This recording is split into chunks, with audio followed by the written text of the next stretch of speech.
네, 안녕하세요. 오늘은 국내에 코로나가 좀 진정되지 않고 꾸준히 지역 감염이 늘고 있어서 그러면은 어떤 종목이 수혜를 받을지 좀 알아보도록 하겠습니다. 지난번에 시즌 영상이랑 좀 비슷할 것 같은데요. 곧 2분기 이제 실적이 발표가 될 거고 웬만한 기업들이 1분기에는 허리를 졸라매가지고 버텼는데 2분기 같은 경우에는 좀 힘들 거라고 저는 보고 있습니다. 그래서 2분기 같은 경우에는 오히려 실적주들이 오히려 더 돋보일 거고 그래서 좀 더 주의 깊게 보고 관심을 좀 가질 필요가 있다고 생각합니다. 오늘 좀 말씀드리고 싶은 섹터는 손소독제 쪽이고 손소독제는 워낙에 많이 여기저기서 만드니까 좀 이야기가 다르지만 원료를 좀 말씀드리고 싶습니다. 관련주 같은 경우에는 뭐 이제 한국알콜, 청해에탄올, 그리고 MH 에탄올 뭐 이 정도 세 가지가 있는 걸로 알고 있고요. 그 중에서 한국알콜을 좀 보도록 하겠습니다. 우선은 그러면 코로나 상황부터 좀 알아봐야 될 것 같은데 코로나 상황이 어떤지 좀 확인해 보겠습니다. 여기는 이제 국내 이제 코로나 상황인데 이 파랑 색깔로 되어 있는 부분들이 지역 감염입니다. 지역 감염이 뭐 7월 3일이니까 어제죠. 52명, 44명, 오늘 뭐 60 몇 명으로 제가 알고 있어요. 60 이상인 걸로 알고 있고 36명, 23명 뭐 한때 지역 감염이 급격하게 줄어서 뭐 0명대를 갖다가 몇 번 유지하다가 그 이태원 때부터 쭉 올라와서 이제 계속 유지가 되고 있죠. 근데 점점 올라가는 추이를 보이고 있더라고요.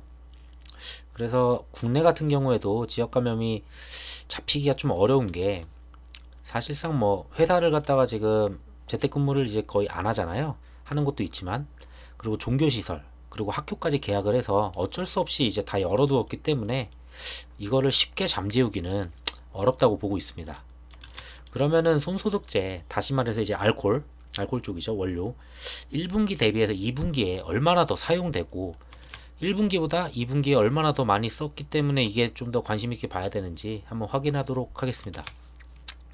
우선 이 기사 같은 경우에는 이제 6월 4일 날 기사인데 식당에서 손소독제를 의무화한다 라는 내용입니다.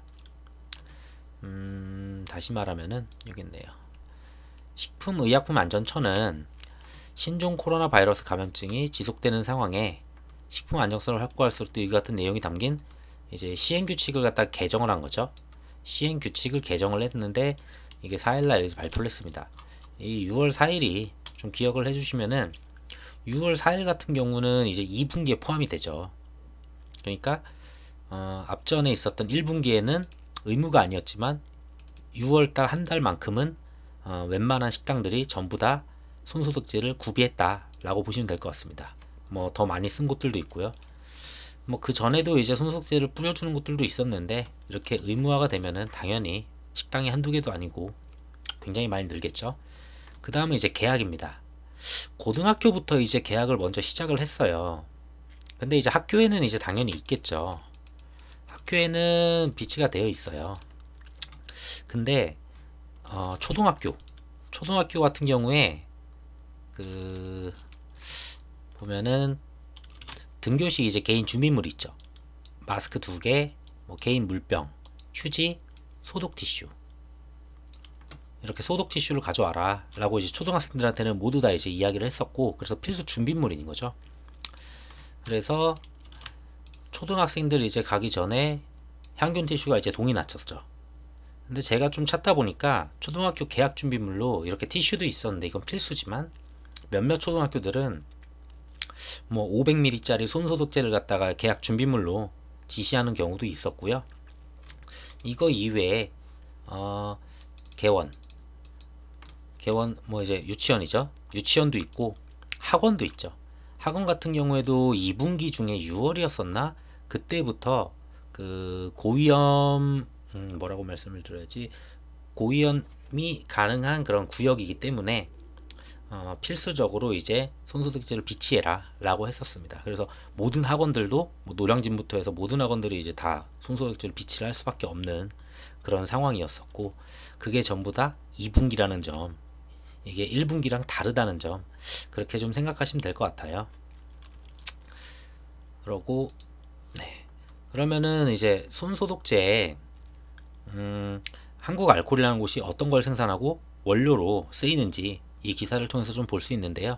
이거는 뭐 3월 기사인데 이 내용을 좀 보기 위해서 좀 가져왔었고, 이제 소주나 원료인 주정, 에틸에탄올이죠. 주정입니다. 주정 기억하시면 되고, 소주나 이런 것을 손소독제 원료로 쓸 수 있도록 정부가 규제를 완화하면서 주정 기업들도 코로나19 관련주로 부상하며 상승세를 보이고 있다.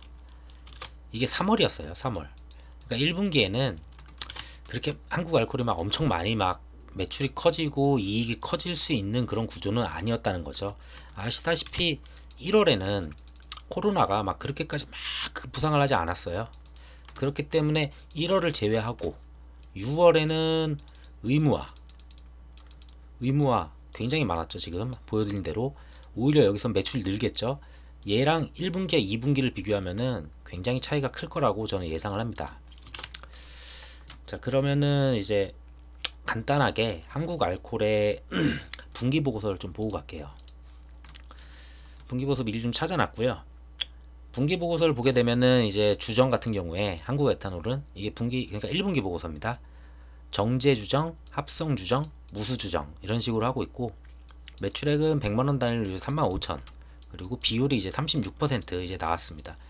우선은 이게 1분기라는 점을 감안해야 하고, 그러면은 이 36%가 어떤 가동률로 돌았는지 보게 되면은 울산에 이제 주정 공장이 있는데 생산 캐파가 있습니다.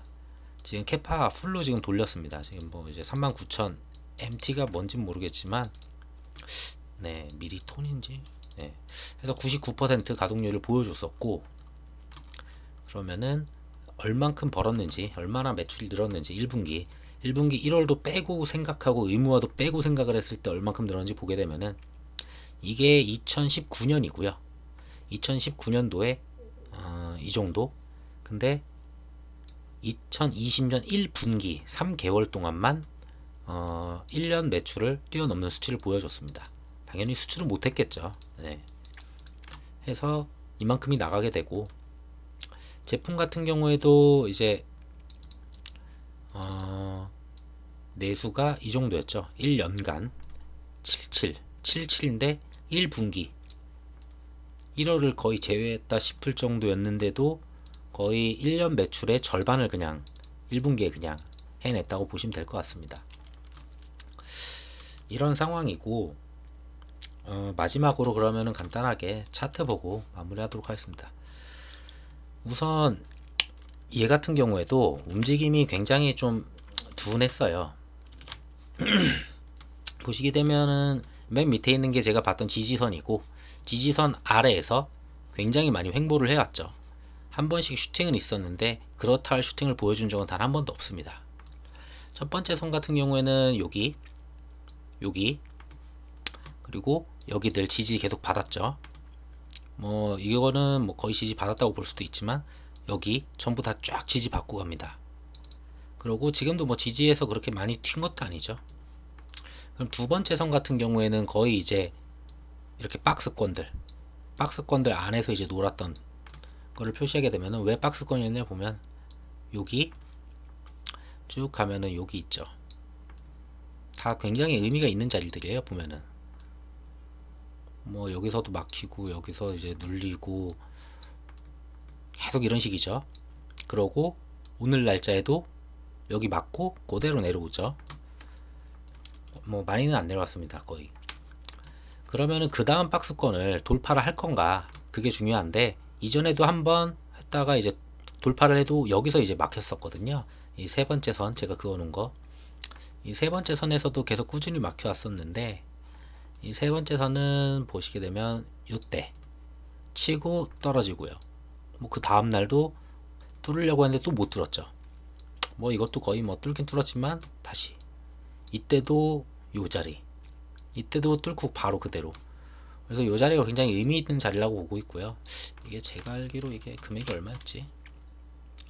17,500원 정도 되겠네요. 17,500원 정도가 좀 의미 있는 자리가 될 것 같고, 여기를 이제 열을 거냐 어떻게 할 거냐 보게 되면, 우선 그 투자 일별을 보게 되면은 앞전에는 좀 매도가 있었어요. 기관과 외국인이. 근데 우후, 우후. 됐다. 오늘 같은 경우 외국인이 그냥 대놓고 이제 쓸어 담죠. 그러니까 실적주인 것들이 지금 요즘 들어서 보면은 외국인들이 그냥 대놓고 담더라고요. 이제 그냥 주가를 올리면서 다 받아주면서 프리미엄 주고 다 개인 거 가져옵니다. 그냥 그대로 다 개인 거 계속 가져오는 모양이고, 뭐 주가를 많이 안 올리는 날도 슬금슬금 슬금슬금, 뭐 떨어질 때도 계속 슬금슬금, 뭐 한 번씩 이렇게 떨어질 때, 이 정도 떨어질 때는 뭐 어쩔 수 없었겠죠. 뭐 계속 뭐 이렇게만 보셔도 굉장히 빨간색이 많이 보이실 거예요. 뭐 꾸준하게 계속 조금씩 물량을 늘려나가고 있고요. 뭐 연기금도 최근 들어 계속 들어오고, 사모 매도 없이 계속 가고 있고요.